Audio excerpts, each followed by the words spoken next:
Basic Concepts in Epidemiology Part 2. We had introduced some concepts of epidemiology in Part 1 of the lecture, and now we go on to introduce more concepts in epidemiology in Part 2. The concept of association. An association between two variables is defined as the co-occurrence or occurring together or concurrence of these two variables in a population more often than would be expected by chance. Two terms require further clarification in this definition. One is variables and second is co-occurrence by chance. Variable is a piece of information regarding the study subject, his health or a parameter or whatever. A variable can either be qualitative or quantitative as discussed in previous lecture. Co-occurrence by chance.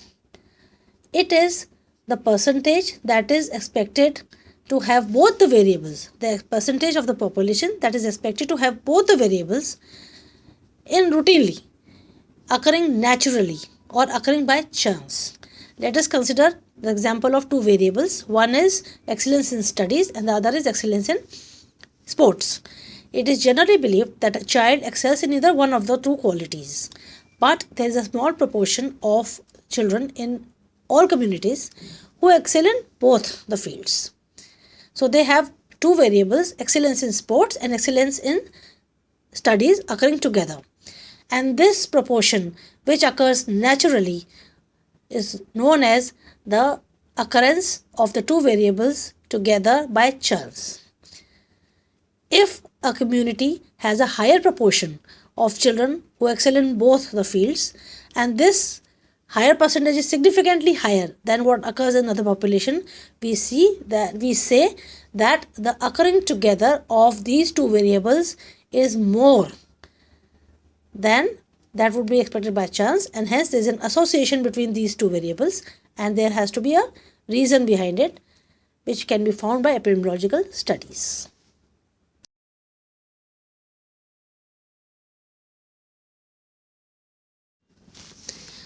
The presence of an association is confirmed by applying the appropriate tests of significance and obtaining the probability value of both the variables occurring together by chance. If this probability is too low, that is less than 0.05, an association is considered to be present between the two variables. Other examples of associated variables are blue eyes and blonde hair. It has been noticed that blue eyes and blonde hair co-occur more often than would be expected by chance. Further research discovered that the gene for eye color and hair color are located close together on the same chromosome and hence are frequently inherited together. So there is an association between blue eyes and blonde hair, and the reason for this association is the location of the two genes on the chromosome. Another example of an association is male gender and hemophilia. Male gender and hemophilia co-occurred much more commonly than would be expected by chance. The reason for this is that the gene for hemophilia is located on the X chromosome, some of the X chromosomes, and while a female has two X chromosomes, the normal one takes over. But the male gender has only one X chromosome, and hence the hemophilia, if it is present, if the gene for hemophilia is present, it is manifest. So male gender and hemophilia are associated, and the reason for this association is the X linkage of hemophilia gene. Please note that presence of an association between two variables does not automatically mean that variable A is causing variable B. Do you think blonde hair can cause blue eyes? A third factor may indeed be present, leading to increased association between two variables. But if indeed one variable is leading to the presence of second variable, then this type of association is called as direct association or causative association or causal association. The causative association or direct association can be one-to-one type, that is, if one variable is present, the second will automatically result, or multifactorial, that is, one variable is one of the several causes that are required together to produce the second variable. If a third factor is causing the association to be present, it is called indirect type of association, where the presence of a third variable is causing increased co-occurrence of variable A and variable B. A third type of association is called spurious association. As the name suggests, there is no association between the two variables, but it has been reported to be present because of defect in the design of the epidemiological study. It has led to the detection of an association between two variables where actually none exists. Strength of association. Strength of association literally means how strongly are the two variables associated. A variable A may be associated with variable B as well as with C and D. We might be required to rank these associations according to their strength of association. The strength of association is mainly measured by relative risk. We will discuss about relative risk a little later in this lecture. Other measures of strength of association are dose-response relationship and cessation experiments. Dose-response relationship. We divide the study subjects into groups according to their amount of exposure. For example, we divide a group into smoking 10 to 20 cigarettes per day, 21 to 30 cigarettes per day, 31 to 40 cigarettes per day and further. And we observe that the incidence of lung carcinoma is 1 per 10,000 in group 1, 2 per 10,000 in group 2, 3 per 10,000 in group 3. So the incidence of lung carcinoma is increasing with the increasing number of cigarettes smoked per day. Cessation experiment is just the reverse. That is, we group the study subjects according to the number of years that have passed after they stopped smoking. And group 1, 1 year, group 2, 2 years and so on. And we see that the incidence of lung carcinoma is reducing as the number of years passed after cessation of smoking is increasing.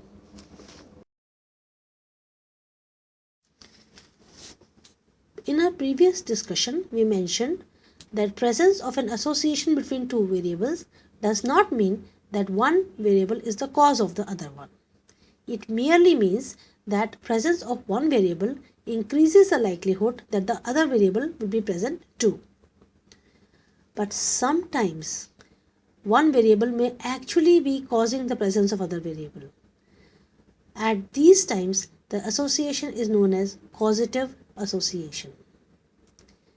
The question arises, how do we differentiate whether the association is mere association or is a causative association?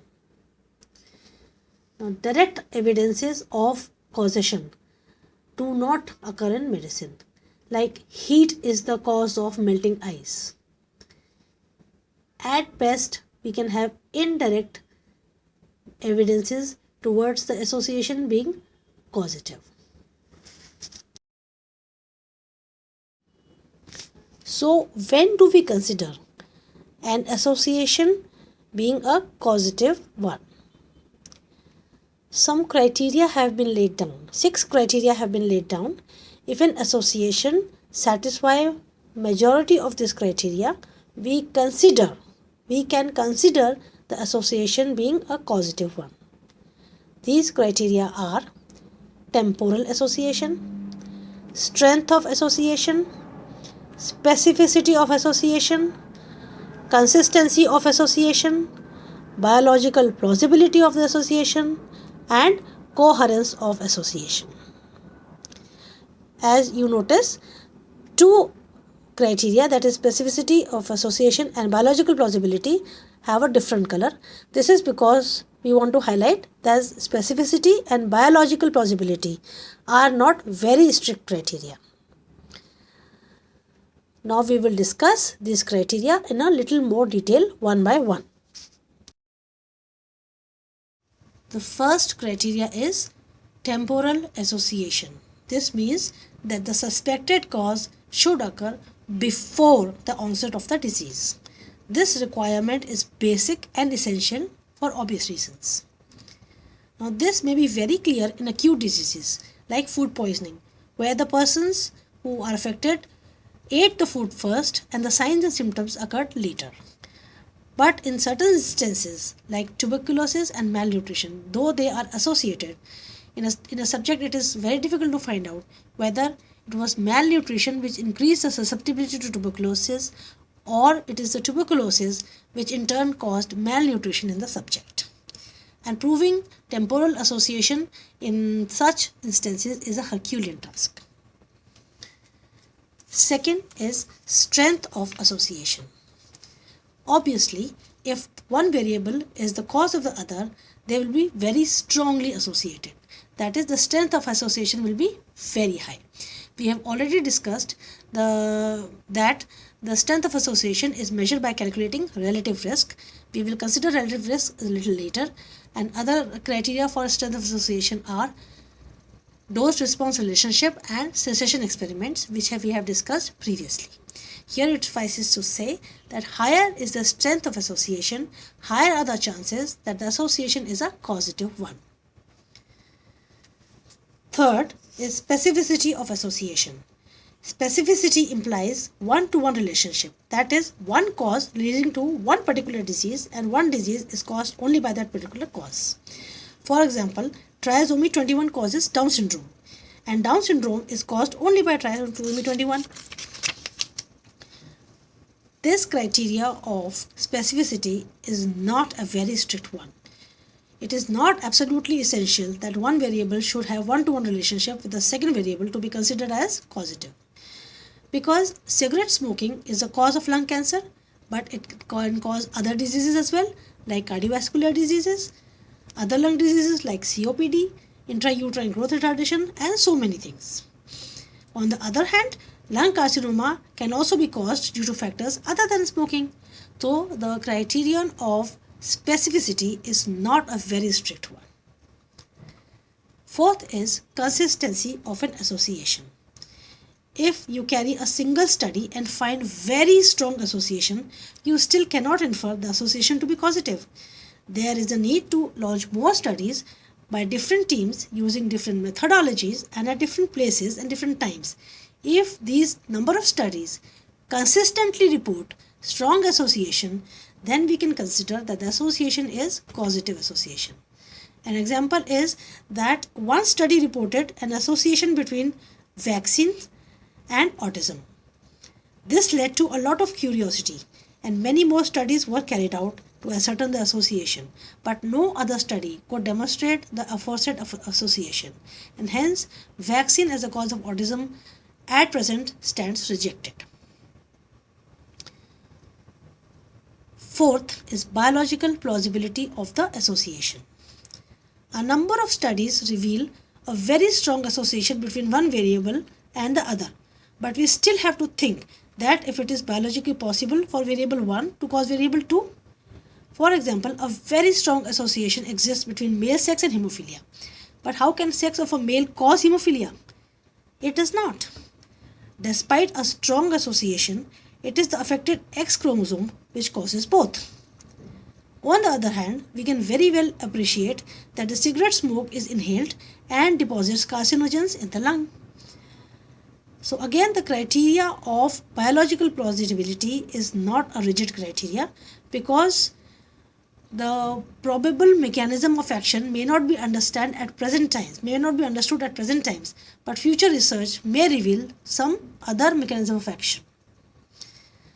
So biological plausibility is not a very strict criteria like the specificity of the association also.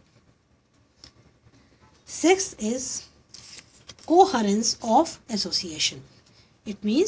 Coherence means that the association as a cause matches other facts which are already known or are discovered simultaneously or later. For example, association between smoking and lung cancer satisfies so many criteria. In addition, it explains the previously known facts also, like as cigarette smoking became more popular, the incidence of lung cancer increased. Previously, mostly males smoked. Later, females also started smoking, and lung cancer was much less common in females previously, but now the incidence in females has also increased.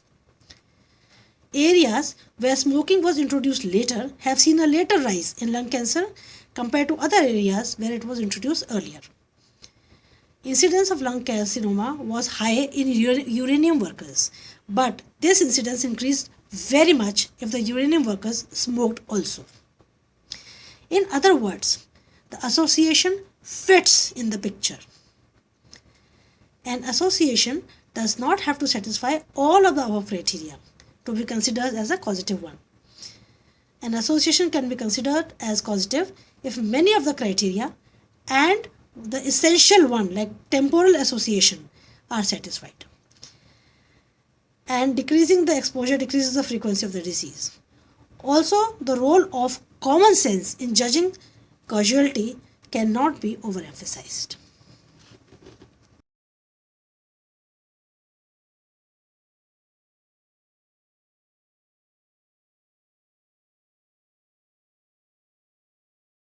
The concept of risk factor. Risk factor is a characteristic or an exposure, variable A, that is associated with the outcome, variable B. An association between two variables may not be considered to be causative due to non-fulfillment of the discussed criteria, but nonetheless, there is an association. It means that if an individual has variable A, he is more likely to also have variable B. This variable A can be called as a risk factor for variable B. That is, if a person has variable A, he is at a higher risk of getting variable B. For example, obesity is a risk factor for coronary heart disease. Obesity itself may not be causing coronary heart disease, but if we are treating an obese person, we should regularly check him up for coronary heart disease. Another example of a risk factor is old age. Old age is a risk factor for carcinomas. So, any history of chronic cough may lead to a provisional diagnosis of chronic pharyngitis in a 20-year-old, will lead to think of carcinomas in an 80-year-old person. This is because old age is a risk factor for carcinoma.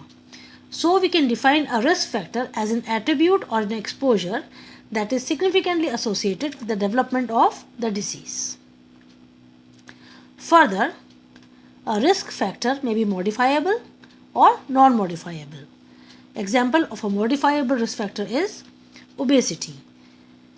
Obesity can be controlled to decrease the risk of hypertension or coronary heart disease. An example of non-modifiable risk factor is old age. Old age cannot be decreased to decrease the risk for carcinoma. The only option is to regularly screen the elderly person for carcinomas and prompt treatment if any signs occur.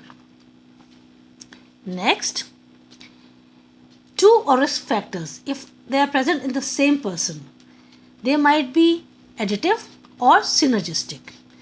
Additive means that the two risk factors, their risk add up.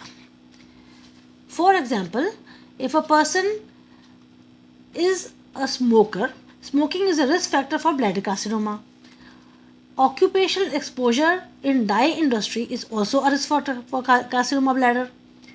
If both these risk factors are present in the same person, the risks simply add up. On the other hand, the combination of the risk factors may be synergistic. That is, two risk factors do not add up but multiplies the risk. For example, obesity is a risk factor for coronary heart disease. Diabetes is another risk factor for coronary heart disease. But if an obese person also has diabetes, the risk for coronary heart disease increases multiple times. Next, preventing a risk factor from appearing in a person with an aim to prevent the associated disease is known as primordial prevention. For example, a child is taught from the childhood to maintain his optimal weight with an aim to prevent coronary heart disease.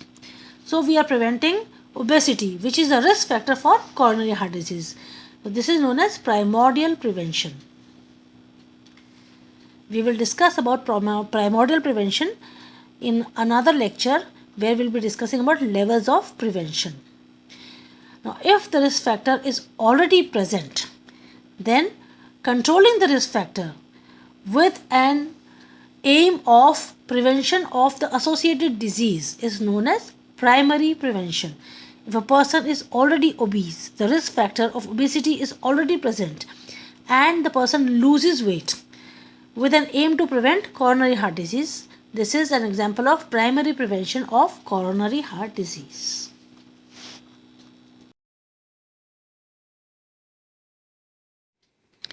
What is relative risk? Relative risk of a risk factor measures how many times is a person who is exposed to the risk factor likely to get the disease as compared to a person who is not exposed to that risk factor.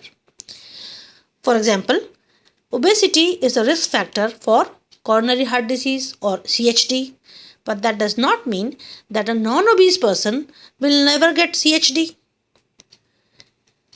It is that an obese person is more likely to get CHD. Now, if we say that the relative risk of obesity and CHD is 10, it means that an obese person is 10 times more likely to get CHD as compared to a non-obese person. How is relative risk calculated? Relative risk is incidence in a population which is exposed to the risk factor divided by incidence in the population not exposed to the risk factors.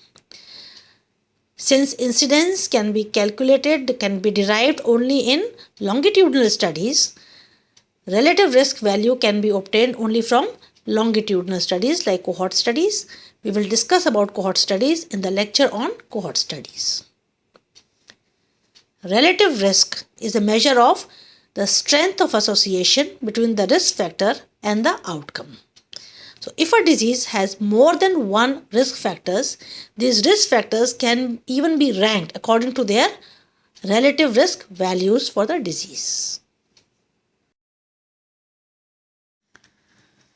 A hypothetical example for explaining the steps for calculation of relative risk has been given here. A group of 7,000 smokers without lung carcinoma were followed up for 25 years, and out of this 7,000, 70 developed lung cancer. Another group of 30,000 non-smokers were also followed up for 25 years, and out of these, 30 developed lung cancer in 25 years. So the incidence of lung cancer among smokers was calculated to be 70 out of 7,000 into 100, 1%.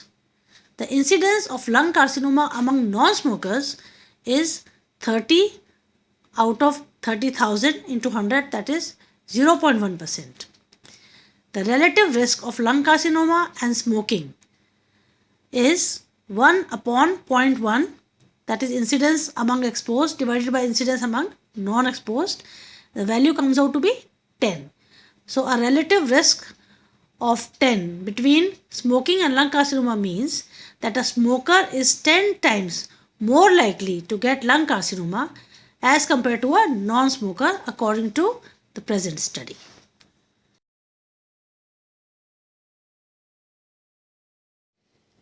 It can be further understood that if the relative risk value is 1, it implies that the incidence among exposed is same as incidence among non-exposed. Hence, the risk factor is probably not a risk factor for the disease. Now, if the relative risk of more than 1 means that there is indeed some increased risk of the disease if that risk factor is present. And hence, it is a risk factor, and the value of relative risk will decide how strongly is the risk factor connected with the outcome or the disease. If the relative risk of a risk factor is less than 1, it implies that the incidence of the disease is lesser in those who are exposed, and hence the risk factor is not a risk factor. On the contrary, it is actually a protective factor for the disease, because the incidence of the disease is lower in those who are exposed as compared to those who are not exposed. When we describe a disease in a population, we measure the amount of disease in that population. We also separately measure the amount of disease in the different groups of the population. For example, prevalence of malnutrition in under 5 age group, in 10 to 20 years age group, in adults, in more than 60-year-old age group, the prevalence of malnutrition in males and females, etc. We may find that the amount of disease is significantly higher in one or more group as compared to the amount of disease in the population as a whole. This implies that due to some reason, these groups are getting more affected by the disease than are the other groups of the population.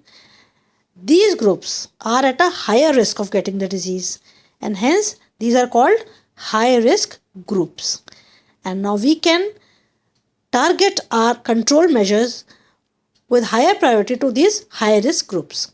For example, when AIDS was first identified, AIDS is acquired immunity deficiency syndrome.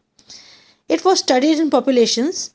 It was found that commercial sex workers, truck drivers, IV drug users, blood product recipients were at a higher risk of getting the disease.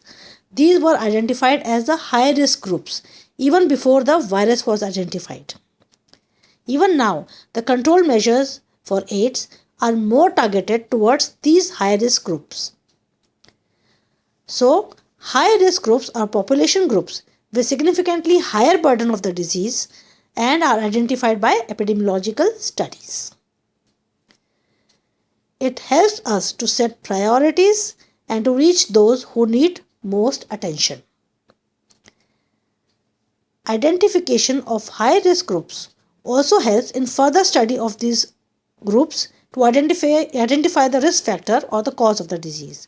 For example, the profile of the high risk groups for AIDS pointed towards some infectious agent which is transmitted by body secretions. This was later found out to be the virus called HIV. Some other examples of high risk groups identified by WHO for maternal and child health services are infants, under 5 children, reproductive age females, urban slum dwellers, homeless children, etc.